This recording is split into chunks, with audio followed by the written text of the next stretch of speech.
Nouvelle édition de la rédaction. Merci d'être au rendez-vous. À la une de l'actualité, évacuation sous l'égide de l'ONU de 450 combattants et civils dans 3 localités de Syrie. Certains passeront par Beyrouth. Avant de revenir en Syrie, l'opération est en cours, fruit d'un accord sans précédent entre le régime Assad et les rebelles. Toujours en Syrie, au moins 14 personnes ont été tuées ce lundi dans des attentats qui ont frappé un quartier pro-régime de Homs dans le centre du pays. C'est la plus importante victoire de l'armée irakienne face aux djihadistes de l'État islamique. L'armée régulière déclare Ramadi totalement libéré. Des unités antiterroristes ont hissé ce lundi le drapeau national sur le complexe administratif de la ville. C'est l'application d'un accord sans précédent dans le conflit syrien. Plusieurs centaines de civils et de miliciens vont être évacués ce lundi de 3 localités assiégées, l'une par le régime et les 2 autres par la rébellion. Une opération très délicate car dans un cas comme dans l'autre, les civils et les combattants évacués passeront par le Liban et par la Turquie avant de revenir en Syrie. Il faut préciser que les villes évacuées ne sont pas situées dans la même région. La ville tenue par la rébellion, Zabadani, se trouve près du Liban, alors que les 2 localités tenues par le régime, Foua et Kfaria, se trouvent dans le nord de la Syrie, non loin de la frontière avec la Turquie. Les explications de Ludovic de Foucault. Un car traverse le poste frontière de Masna, entre la Syrie et le Liban. À son bord, des rebelles de Zabadani, une ville située à 30 km de Damas que l'armée assiège depuis des mois. Mais ce lundi, les rebelles qui y étaient piégés peuvent se rendre en sécurité à l'aéroport de Beyrouth avant de décoller pour la Turquie sous la supervision de la Croix-Rouge. Dans les villages chiites d'Al-Foua et de Kefraya, dans la province d'Idleb, ce sont 300 familles qui rejoindront la Turquie par convoi terrestre avant d'être transportées par avion jusqu'à Beyrouth. Un itinéraire dessiné de manière à éviter Idleb, la capitale de la province, tenue par les insurgés.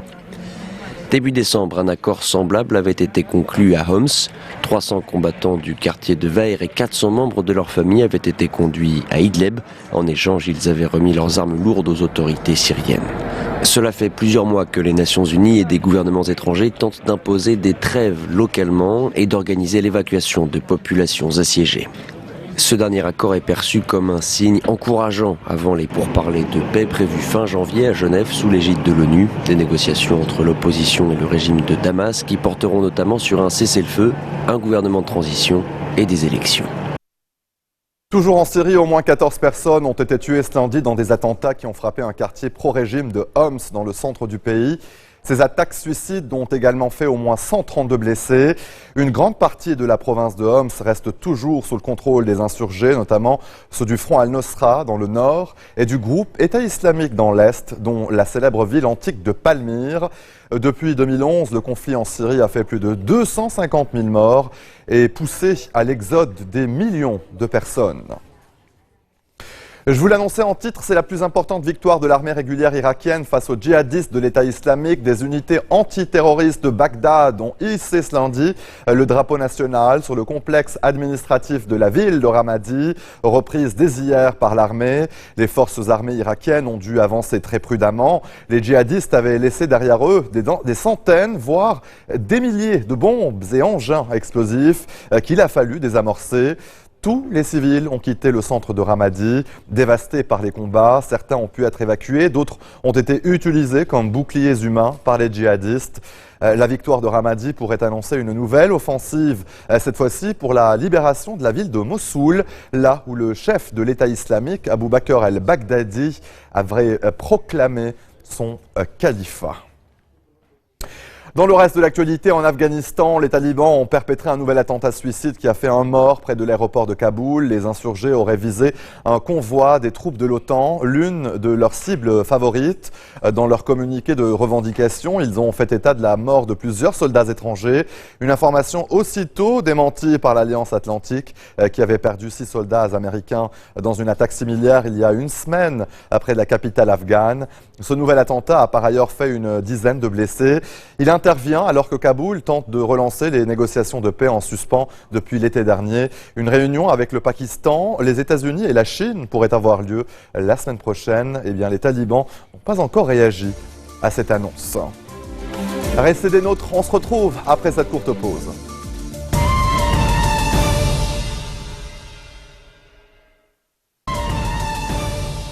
Retour sur le plateau de l'info, vague de tornades meurtrières aux États-Unis. Ce week-end, au moins 11 personnes ont péri dans les intempéries qui ont frappé l'agglomération de Dallas, la capitale du Texas, mais aussi Garland, l'une des localités les plus durement touchées.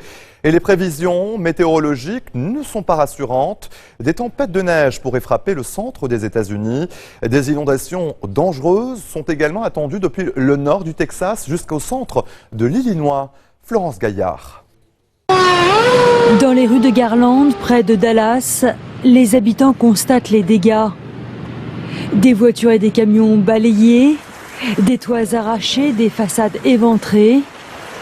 Plus de 600 bâtiments sont touchés, la plupart des maisons de particuliers. Des quartiers entiers sont ravagés. Sous les décombres, les secours craignent de trouver de nouvelles victimes. L'état d'urgence a été déclaré dans 4 comtés du Texas afin de débloquer les fonds d'aide. Voilà nos priorités. D'abord, porter secours aux gens. Ensuite, aider et soutenir ceux qui ont besoin de se mettre à l'abri.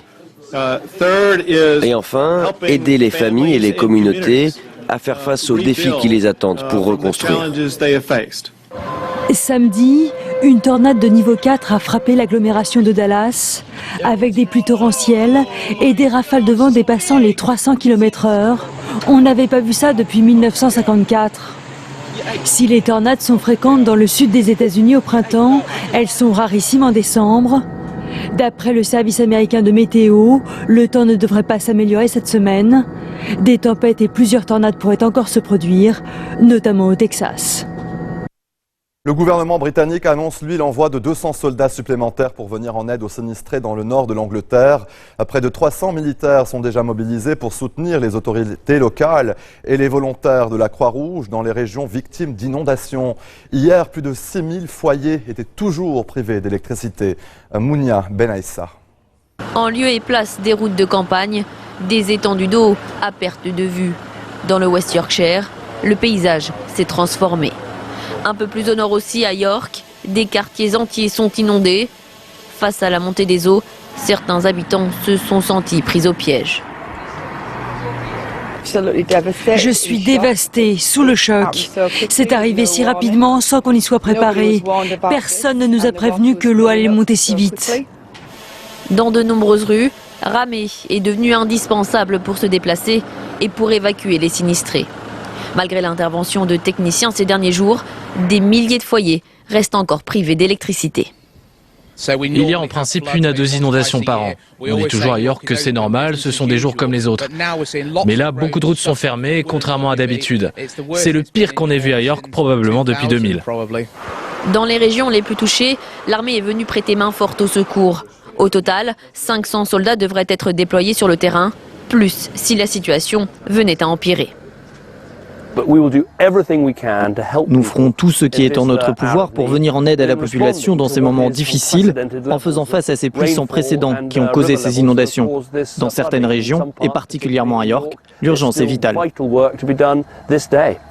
Malgré l'annonce du Premier ministre, certaines voix s'élèvent pour dénoncer le manque de préparation.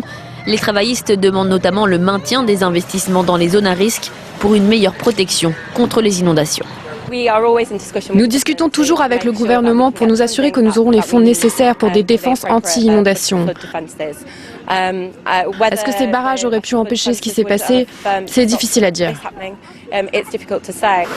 L'impact économique des intempéries pourrait atteindre plus d'1,5 milliard d'euros. Image spectaculaire d'un train qui a déraillé dimanche en Australie. Tous les wagons se sont renversés avec à leur bord environ 200 000 litres d'acide sulfurique. Les autorités ont fait état de fuites mineures, mais il est encore trop tôt pour évaluer l'impact réel sur l'environnement.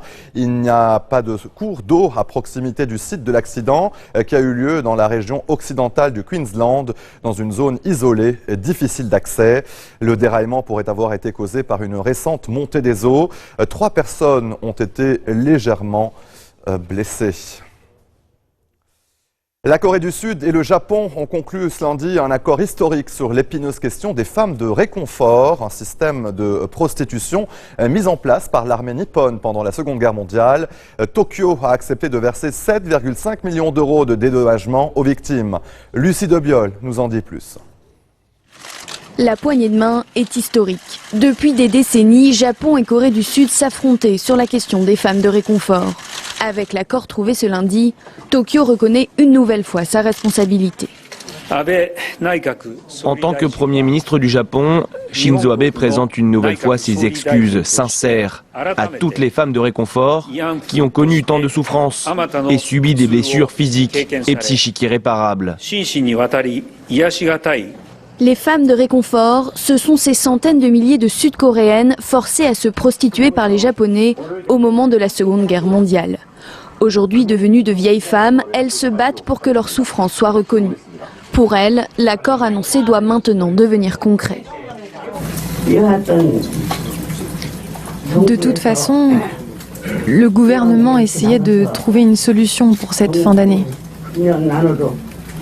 Nous allons donc suivre sa mise en place. Pour dédommager les victimes, le Japon a promis plus de 7 millions d'euros. Mais le gouvernement sud-coréen veut lui aussi rester prudent. La Corée du Sud considérera que le contentieux est clos de manière définitive et irréversible lorsque Tokyo aura mis en œuvre les mesures promises. Jusqu'ici, les tensions empêchaient les deux pays de signer des traités bilatéraux, notamment dans le domaine de la sécurité. Avec les avancées obtenues ce lundi, leurs relations diplomatiques devraient donc se réchauffer.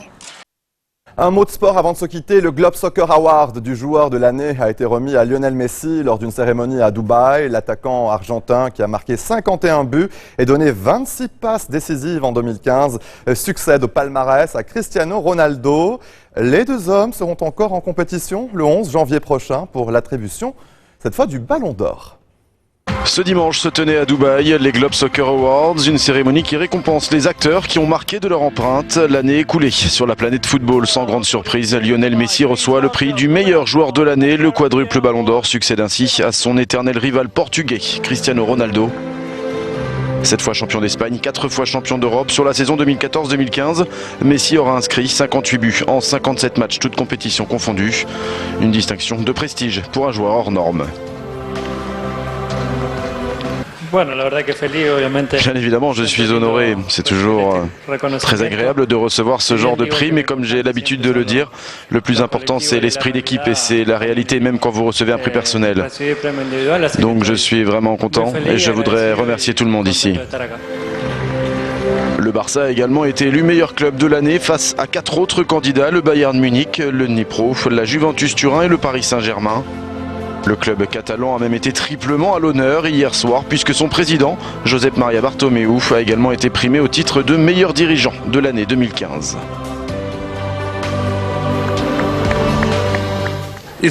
C'est difficile d'obtenir un trophée comme celui-ci, de le gagner, mais on a des joueurs fantastiques et sans eux tout ça serait impossible.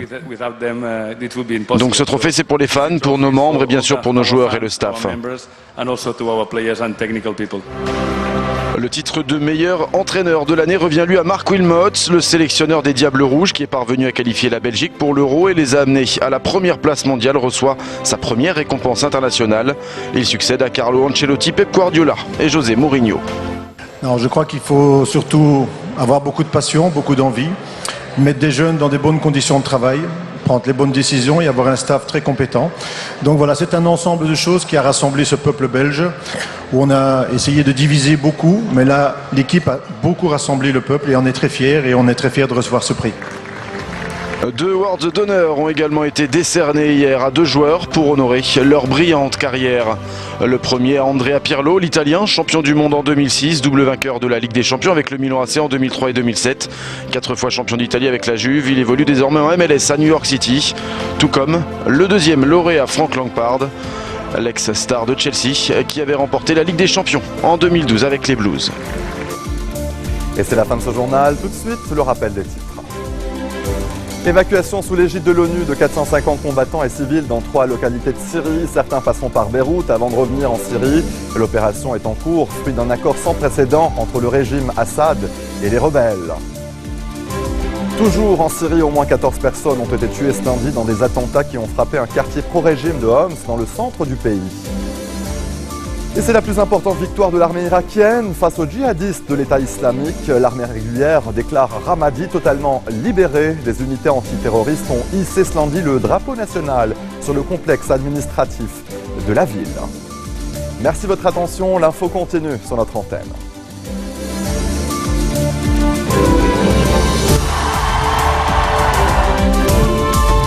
الأجواء إيجابية إن شاء الله.